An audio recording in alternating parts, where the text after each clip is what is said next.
കണ്ണനെ കണി കണ്ടുണരുന്ന ഒരു വിഷുപ്പുലരി കൂടി വന്നെത്തി. ഏവർക്കും നിറം ഫാബിന്റെ ഹൃദയം നിറഞ്ഞ വിഷു ആശംസകൾ. ഈ വിഷുകാലത്തെ നമുക്ക് ഒന്നിച്ച് വരവേൽക്കാം. കുടുംബത്തോടൊപ്പം എത്തി പർച്ചേസ് ചെയ്യാൻ ലേഡീസ്, ജെന്റ്സ്, കിഡ്സ് വെയറുകളുടെ ഏറ്റവും പുതിയ കളക്ഷൻസ് ഞങ്ങൾ ഒരുക്കിയിരിക്കുന്നു.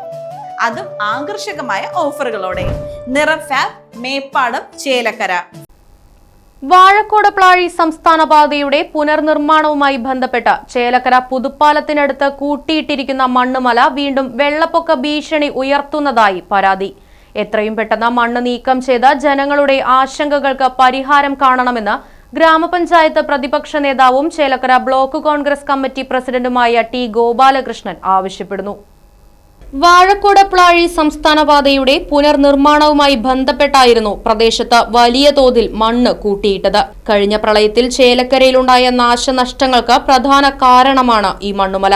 ഈ മൺകൂന നീക്കം ചെയ്തില്ലെങ്കിൽ വീണ്ടും അത്തരത്തിലൊരു പ്രളയത്തിന് സാക്ഷിയാകേണ്ടി വരുമോ എന്ന ആശങ്കയിലാണ് ജനങ്ങൾ. യുദ്ധകാലാടിസ്ഥാനത്തിൽ മണ്ണ് നീക്കം ചെയ്യാൻ വേണ്ട നടപടികൾ ബന്ധപ്പെട്ട അധികാരികൾ സ്വീകരിക്കണമെന്ന് ആവശ്യപ്പെട്ടുകൊണ്ട് തൃശൂർ ജില്ലാ collector, MLA UR Pradeep, Chelakkara ഗ്രാമപഞ്ചായത്ത് സെക്രട്ടറി എന്നിവർക്ക് കത്ത് നൽകിയതായും ജനങ്ങളുടെ ആശങ്കകൾക്ക് പരിഹാരം കാണണമെന്നും ചേലക്കര ഗ്രാമപഞ്ചായത്ത് പ്രതിപക്ഷ നേതാവും ബ്ലോക്ക് കോൺഗ്രസ് കമ്മിറ്റി പ്രസിഡന്റുമായ ടി ഗോപാലകൃഷ്ണൻ ആവശ്യപ്പെടുന്നു. വാഴക്കോട് പ്ലാഴി റോഡിന്റെ വർക്കുമായി ബന്ധപ്പെട്ട് 105 കോടി രൂപയുടെ വർക്കാണ് ചേലക്കരയിൽ നടന്നിട്ടുള്ളത്. ആ റോഡ് വരുമ്പോൾ ചേലക്കര ടൗണിൽ വലിയ വെളിച്ചവും അതുപോലെ തന്നെ വലിയ സൗകര്യങ്ങളും ഉണ്ടാകും എന്നാണ് നമ്മൾ കരുതിയത്.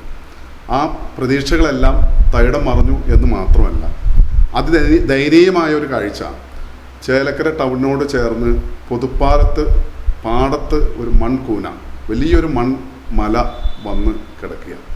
അത് ഈ റോഡ് പണിയുമായി ബന്ധപ്പെട്ട് കൊണ്ടുപോയി ഇട്ടിട്ടുള്ള മണ്ണാണ്. ഇന്ന് വരെ അതൊന്ന് മാറ്റാൻ ഇവിടുത്തെ പലരോടും ആവശ്യപ്പെട്ടിട്ട് ഇന്ന് വരെ മാറ്റിയിട്ടില്ല.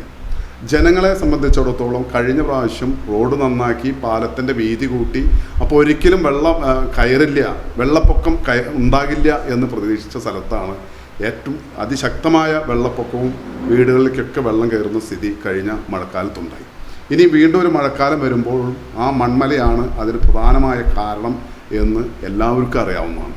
ആ മണ്ണ് ഉടനടി നീക്കണം എന്നാണ് ചേലക്കരയിലെ മുഴുവൻ ജനങ്ങളുടെയും ആവശ്യം. ദീനരോധനങ്ങളാണ് ഇന്ന് പടിഞ്ഞാറേ തലയിലെ മുഴുവൻ ജനങ്ങളും പലപ്പോഴായി ആവശ്യപ്പെടുന്നു. ആ മൺകൂന, ആ മൺമല അവിടുന്ന് മാറ്റണം. എത്രയും പെട്ടെന്ന് അത് മാറ്റാനുള്ള നടപടി ബന്ധപ്പെട്ട അധികാരികൾ, റവന്യൂ ആയാലും KSPT ആയാലും പഞ്ചായത്തായാലും ജനപ്രതിനിധികളായാലും ശരി, അത് എത്രയും പെട്ടെന്ന് മാറ്റാനുള്ള ഒരു നടപടി ഉണ്ടാകണം. അതില്ലെങ്കിൽ ചേലക്കരയിൽ വലിയ ഒരു ദുരന്തം ഉണ്ടാകും എന്നുള്ള കാര്യത്തിൽ തർക്കമില്ല. ആ ദുരന്തം ഒഴിവാക്കുന്നതിന് വേണ്ടി ഒരു ഉചിതമായ നടപടികൾ എത്രയും വേഗം ഉണ്ടാവണം എന്നാണ് ചേലക്കര ടൗണിലെ ഒരു പഞ്ചായത്ത് മെമ്പർ എന്ന നിലയിൽ എനിക്ക് ആവശ്യപ്പെടാനുള്ളത്. അത് ബന്ധപ്പെട്ട അധികാരികളെ മുഴുവൻ അറിയിച്ചിട്ടുണ്ട്, പറഞ്ഞിട്ടുണ്ട്, പലപ്പോഴും നേരിട്ട് പറഞ്ഞിട്ടുണ്ട്. ഇനിയും അത് നടപടി വൈകിപ്പോയാൽ അതിശക്തമായ സമര പരിപാടികളുമായി നമുക്ക് മുന്നോട്ട് പോകേണ്ടി വരും എന്നാണ് ഒരു ജനപ്രതിനിധി എന്ന നിലയിൽ ചേലക്കരയിലെ ഈ ടൗണിലെ ജനങ്ങൾക്ക് വേണ്ടി പറയാനുള്ളത്. Right Vision News, Chelakkara. കാലത്തിനൊത്ത മാറ്റത്തോടെ വിജയതിളക്കത്തിന്റെ 29ാം വർഷത്തിലേക്ക് നെഹ്റു മെമ്മോറിയൽ ഇംഗ്ലീഷ് സ്കൂൾ. പുതിയ അധ്യയന വർഷത്തിലേക്കുള്ള LKG അഡ്മിഷൻ ആരംഭിച്ചിരിക്കുന്നു. UKGയിലേക്കും 1 മുതൽ 5 വരെയുള്ള ക്ലാസുകളിലേക്കുമുള്ള പ്രവേശനം തുടരുന്നു. കൂടാതെ ഈ വർഷം മുതൽ 6ാം ക്ലാസും ആരംഭിക്കുന്നു. പരിചയസമ്പന്നരായ അധ്യാപകർ നേതൃത്വം നൽകുന്ന ക്ലാസുകൾ, കമ്പ്യൂട്ടർ ലാബ്, ലൈബ്രറി, സൗജന്യ സ്പോക്കൺ ഇംഗ്ലീഷ് ക്ലാസുകൾ, സൗജന്യ അബാക്കസ് പരിശീലനം, അറബിക് പഠന സൗകര്യം, ചിൽഡ്രൻസ് പാർക്ക്, വിശാലമായ കളിസ്ഥലം, വാഹന സൗകര്യം, ഒപ്പം കുട്ടികളുടെ സുരക്ഷയ്ക്കായി CCTV ക്യാമറ സംവിധാനവും. Nehru Memorial English School, Desamangalam, Koottupatha. Phone 8590080220 9645710222.